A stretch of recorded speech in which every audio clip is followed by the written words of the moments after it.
अब दोस्तों यहाँ देखिए, जनरली ये जो प्रॉब्लम है, ठीक है ना, अब ये कैसा हमको ये चेन रूल के मुताबिक आता है। तो चेन रूल हमें क्या करता है कि कंपोजिट डेरिवेटिव करने के लिए हमें हेल्प करता है, ठीक है ना, क्योंकि इसमें कंपोजिट डेरिवेटिव किस हिसाब से है कि फंक्शन है, ये एफ है, इसके अंदर में एक जी है, फिर उसके अंदर में और एक एक्स है। तो ये जो होता है ना, तो इसमें हमको ये आउटर फंक्शन यहाँ पे ये हो गया, ये हो गया आउटर फंक्शन, ये एफ वाला हो गया, ये आउटर फंक्शन हो गया, ठीक है, ये आउटर फंक्शन हो गया, ये हो गया आउटर फंक्शन, ठीक है ना। अब जैसे कि ये है एफ ऑफ, ठीक है, और जो एफ ऑफ है, मतलब ये जो बाहर में है, ये इसको बोलेंगे आउटर फंक्शन, और ये जो है अंदर में, इसको बोलेंगे हम इनर फंक्शन। इनर फंक्शन हो गया, ठीक है दोस्तों, ये हो गया इनर फंक्शन। तो जैसे कि हम जब इसको डेरिवेट करते हैं तो हमको इसको चेन रूल लगाना होता है। अब चेन रूल हम किस तरीके से लगाते हैं, तो यहाँ देखिए, तो इसको जब हम डेरिवेट करेंगे ना, इसको ऊपर वाले को, तो सबसे पहले हमको f का डेरिवेटिव लेना होता है, f का डेरिवेटिव लेना होता है, और इनर फंक्शन को अनचेंज छोड़ना होता है। अनचेंज यानी कि उसको कुछ छेड़ना नहीं होता, ठीक है। सबसे पहले हम डेरिवेटिव f का लेंगे, ये f करेंगे, f प्राइम, ठीक है, इसका डेरिवेटिव लेंगे, ये जो प्राइम जो का चिन्ह साइन है, ये मतलब डेरिवेटेड फॉर्म वाला है, ठीक है, और ये इनर फंक्शन को अनचेंज छोड़ना है, फिर से मल्टीप्लाई लगाना है, अभी डेरिवेटिव ऑफ इनर फंक्शन को करना है। तो इसको जनरली हम बोलते हैं चेन रूल, ठीक है ना। तो देखो, आपको समझ रहा होगा, ये f जो है ये आउटर फंक्शन है, ये g ऑफ x है, ये इनर फंक्शन है। तो सबसे पहले हमें आउटर फंक्शन का डेरिवेटिव लेना होता है, आउटर फंक्शन का, ये इनर फंक्शन को अनचेंज छोड़ना होता है, मतलब वैसे के वैसे ही छोड़ना होता है, फिर मल्टीप्लाई करना होता है इनर फंक्शन के डेरिवेटिव के साथ में, इसके डेरिवेटिव के साथ में। दोस्तों इसको हम बोलते हैं चेन रूल, ठीक है दोस्तों।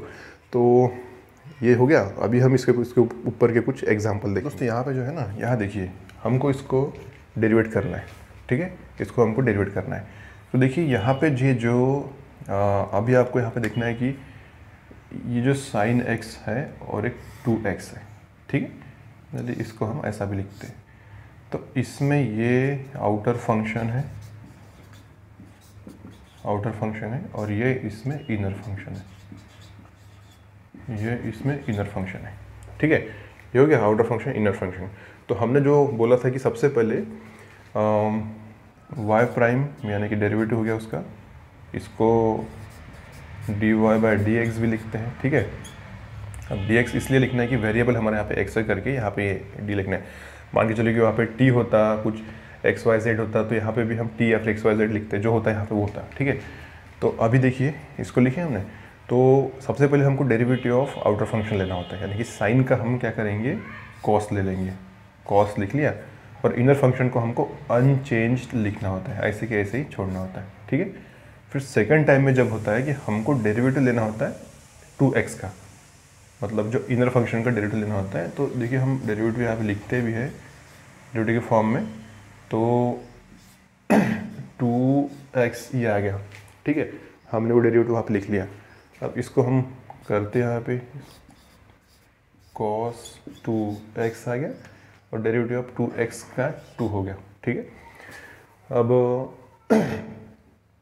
जब हम लिखते हैं इसको, तो सामने 2 को सामने लाते हैं, 2 cos 2x, तो ये हो गया। इस तरीके से हमें ये देखना है, इसको इस तरीके से समझना है, ठीक है दोस्तों।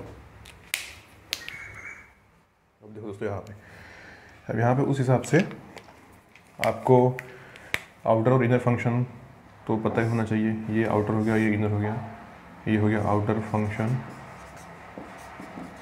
आउटर फंक्शन ये हो गया, और ये इनर फंक्शन ये हो गया, ठीक है दोस्तों। ये आउटर फंक्शन, ये इनर फंक्शन, ठीक है।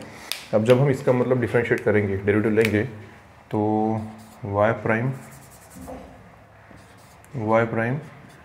तो हमको क्या करना होता है, सबसे पहले डेरिवेटिव ऑफ कॉस, मतलब जो आउटर है उसका हमको डेरिवेटिव लेना होता है, ठीक है ना।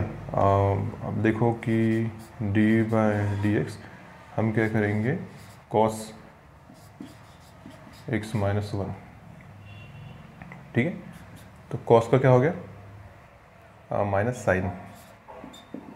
साइन हो गया x माइनस 1। और हमको ये जब आउटर फंक्शन का जो हम डेरिवेटिव लेते हैं तो इनर फंक्शन को अनचेंज रखना है, इसको अनचेंज रखना है, मतलब इसको कुछ नहीं करना है। फिर से ये होने के बाद में क्या करना है, डेरिवेटिव ऑफ इनर फंक्शन लेना है, यानी कि x माइनस 1, इसका इनर फंक्शन का डेरिवेटिव लेना है, ठीक है।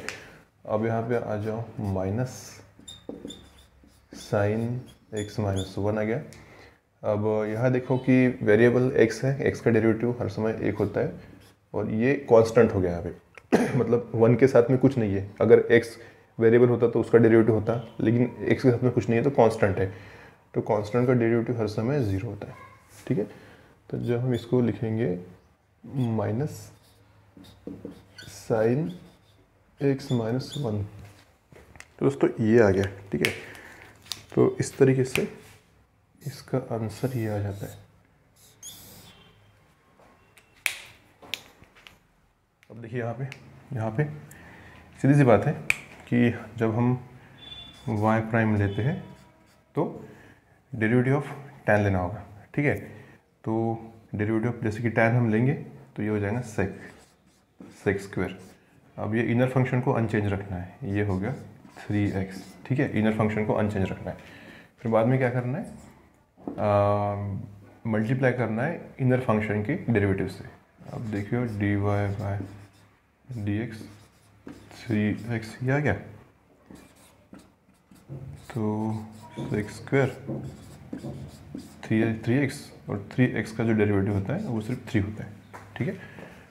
तो अब देख लीजिए, इसको 3 को सामने लाइए, 3 sec स्क्वायर 3x, ठीक है दोस्तों। ये जनरली ऐसा हो गया। तो ये हमारा आंसर है, इस तरीके से आ जा रहा है। यहाँ पे हम y प्राइम लिए, ठीक है। अब डेरिवेटिव ऑफ, अब देखो मैं बताता हूँ, डेरिवेटिव ऑफ हमको cos 3x स्क्वायर लेना होता है, ठीक है। अब इसको, ये इनर फंक्शन है, डेरिवेटिव ऑफ आउटर फंक्शन लेंगे, इनर फंक्शन को हम अनचेंज वैसे छोड़ देंगे, ठीक है। अब बाद में क्या करेंगे, अब ये हो गया। अब देखिए यहाँ पे कि cos का क्या हो गया, माइनस साइन आ जाता है, ये 3x स्क्वायर आ जाता है, ठीक है। फिर से मल्टीप्लाई करना है, इनर फंक्शन का डेरिवेटिव लेना है हमें, 3x स्क्वायर इनर फंक्शन का भी डेरिवेटिव लेना है हमें, ठीक है। पहली बार हमें आउटर फंक्शन का डेरिवेटिव लेना है ये, और इनर फंक्शन को अनचेंज करना है, अनचेंज रखना है, उसको कुछ छेड़ना नहीं है। फिर ये होने के बाद में मल्टीप्लिकेशन करना है इनर फंक्शन के डेरिवेटिव से, ठीक है। अब देखिए लिखते हैं यहाँ पे साइन 3x स्क्वायर, 3 का 3 कॉन्स्टेंट आ गया, फिर 2x ये आ गया, ठीक। अब इसको हम थोड़ा सा अच्छे से लिखने गए, माइनस आ गया, 3 2 जा 6 आ गया, 6x साइन 3x स्क्वायर, ठीक है दोस्तों। तो ये हमारा इस तरीके से इसका आंसर आ जाता है।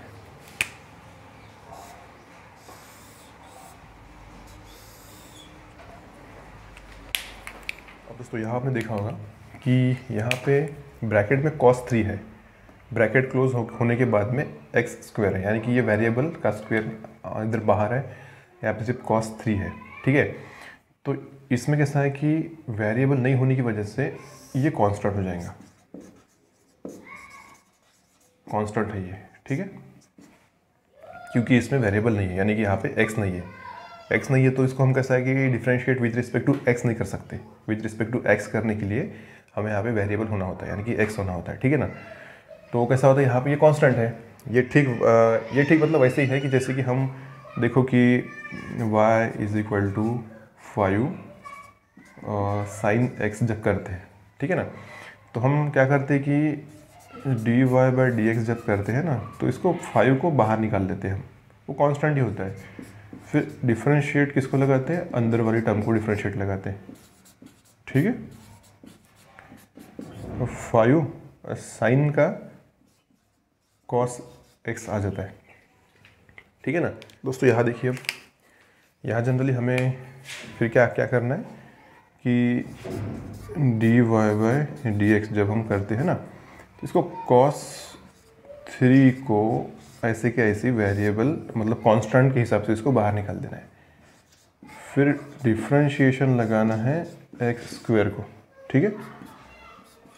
cos 3 ये ऐसा का ऐसा ही, फिर 2x ये आ गया। अब जब हम इसको बड़े थोड़े से अच्छे से लिखेंगे, इसको 2 आएगा, x आएगा, फिर cos 3 ये ऐसा आ जाएंगे, ठीक है दोस्तों। तो ये हमारा ऐसा ये प्रॉब्लम बन गया। तो यहाँ पे आपको ध्यान देना एक बात कि ये जो cos 3 है सिर्फ यहाँ पे कोई वेरिएबल नहीं है, यानी कि वहाँ पे कोई x वगैरह नहीं है ना, तो ये इसको कांस्टेंट गिनते हैं हम। कांस्टेंट यानी कि पूरा इसको बाहर निकाल देना है, इसका कोई डेरिवेटिव में इसका कोई मतलब रोल नहीं होता है, इसको सिर्फ बाहर लिखना होता है और आखिरी की वैल्यू में इसको सिर्फ यहाँ पे लगा देना होता है, ठीक है ना। हमने डेरिवेटिव सिर्फ x का की है, x का की है, ये इसका आंसर आ गया। हमने cos 3 को जैसा का वैसा यहाँ पे उठा के यहाँ पे आखिरी में लगा दिया इसको, ठीक है। तो कांस्टेंट का मतलब वैसा ही होता है रूल कि उसको चेंज नहीं होता, वो सिर्फ आपने आखिरी के आंसर में आके वहाँ पे उसके सामने लग जाता है। अब दोस्तों क्या होता है ना, ये जनरली हम ये प्रॉब्लम सॉल्व करते वक्त ना बहुत सारी ऐसी प्रॉब्लम्स आ जाती है, तो इसमें हम मतलब कंफ्यूज हो जाते हैं कि यार ये मतलब है क्या चीज़ें, ठीक है। मैं आपको बताता हूँ कि जैसे कि यहाँ पे cos स्क्वायर 3x अगर ऐसा लिखा होता, ठीक है, इसका मतलब क्या होता है कि cos 3x into cos 3x होता है, ठीक है। यानी कि इसको हम फिर से और क्या लिख सकते हैं, cos 3x का होल पावर 2, ठीक है। इस टर्म में ये ऐसे आती है, ठीक है। और हमें यहाँ का पावर यहाँ पर भी लिखते आता है, ठीक है। लेकिन इस पर्टिकुलर केस में जो हमारा ये केस है यहाँ पे अभी cos 3x का स्क्वायर है, ठीक है ना। तो यहाँ पे इसका मतलब दोस्तों ये है कि cos जो होता है ना, cos तो 3x का स्क्वायर है, यानी कि 3x इंटू 3x, इसका मतलब ऐसा होता है, ठीक है। तो cos क्या आ जाएगा, 3 3 जा 9 आ जाएगा, फिर x जा स्क्वायर आ जाएगा, ठीक है। ये अपना ये केस, ये वाला केस है यहाँ पे, ठीक है। तो इसको मान के चलना है और ये वाली अंडरस्टैंडिंग हमें क्लियर रखना है, ताकि हमें कभी मतलब सामने इस तरीके के प्रॉब्लम को फेस करना पड़े तो कन्फ्यूज़न ना आए और हमारा प्रॉब्लम सही तरीके से सॉल्व हो जाए, ठीक है दोस्तों। अब हम सामने बढ़ते हैं। तो जैसा कि हमने कहा, इस y का जो मतलब होता है, ये होता है cos और 3 का स्क्वायर 9 और x का स्क्वायर x स्क्वायर, इसको हमको अभी डिफरेंशिएट करना है। सीधी सी बात है कि इसका ये आउटर हो गया, ये आउटर फंक्शन हो गया और ये इसका इनर फंक्शन हो गया, बस, ठीक है। ज़्यादा कोई टेंशन नहीं लेना है, आराम से सॉल्व करना है इसको। तो dy बाई डी एक्स हो जाता है, फिर डेरिवेटिव ऑफ हमें लेना होता है आउटर फंक्शन का, ठीक है। डेरिवेटिव ऑफ आउटर फंक्शन का हमें लेना होता है, और इसमें हम साथ साथ में ऐसा भी कर सकते हैं कि डेरिवेटिव आउटर फंक्शन और फिर इधर डेरिवेटिव ऑफ इनर फंक्शन, इसको एक साथ भी ऐसा लिख सकते हैं, ठीक है ना। बात तो वही है। तो फिर क्या आ जाएगा यहाँ पे, D Y by D X, cos का derivative minus sine 9x square दोस्तों, ठीक है। और 9, अब देख लीजिए ये 9 का 9 रहेगा, फिर x स्क्वायर का डेरिवेटिव 2x रहेगा, ठीक है। तो यहाँ पे जब हम इसको अच्छी तरीके से जब लिखेंगे D Y by D X करके, तो 9 2 जा 18, ये माइनस को माइनस लिख लेंगे, ये 18 आ जाएगा और ये x आ जाएगा, ये वाला x। फिर से हमको इसको साइन 9x स्क्वायर ऐसा हमको इसको लिख लेना है, ठीक है दोस्तों। तो इस फॉर्म में ये सारी चीज़ें हमें सॉल्व करना है, ठीक है। तो इस तरीके से हमें मतलब सोचना है, ज़्यादा गड़बड़ी नहीं करना है। बड़े आराम से ये वाले रूल्स को हमको मतलब समझ जाना है कि इसको किस तरीके से हमको सिंप्लीफाई करना है, एक सिंपल फॉर्म में इसको लेके आना है, ठीक है। अब इसका हमने इस फॉर्म में लेके आए, ठीक है ना, इस वजह से हमारे प्रॉब्लम आखिरी में करेक्ट हो पाया है, ठीक है। तो इस तरीके से हमको समझना है। अब देखिए यहाँ पे सेम चीज़, ठीक है ना। अब ये आउटर फंक्शन हो गया, ये हो गया इनर फंक्शन। अब इसका सीधा सा अर्थ ऐसा भी होता है कि cos x का होल पावर 2, ये भी इसका मतलब होता है, ठीक है ना। इसमें आउटर फंक्शन ये हो गया, आउटर फंक्शन ये हो गया और इनर फंक्शन ये हो गया, इनर फंक्शन ये हो गया इसको, ठीक है दोस्तों। तो ये हमको मतलब इस तरीके से इसको देखना है। तो देखो dy बाय dx, तो सबसे पहले हमको क्या होता है, पावर रूल यूज़ करना होता है। पावर रूल यानी कि ये वाला रूल, ये जैसे कि 2 cos x आ गया, फिर डिफरेंशिएट कर लेना एक बार cos को डिफरेंशिएट किया दोस्तों, ठीक है। अभी क्या आ जाएगा, dy by dx 2 cos x cos का माइनस साइन x, ये आ गया दोस्तों, ठीक है। तो dy dx ये हो गया, फिर -2 हम थोड़ा सा इसको अच्छे से लिखते साइन x cos x दोस्तों, ठीक है। तो ये हमें इस तरीके से हमारा ये आंसर निकल के आ गया,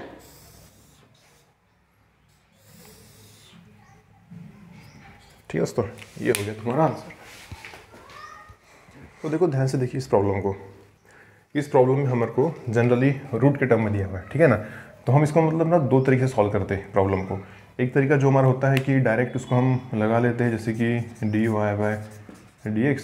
अब हमें अंडर रूट वाला फार्मूला पता है, तो 1/2 रूट cos x कर लेते हैं, फिर उसको डिफरेंशिएट ले लेते हैं फिर से cos x का।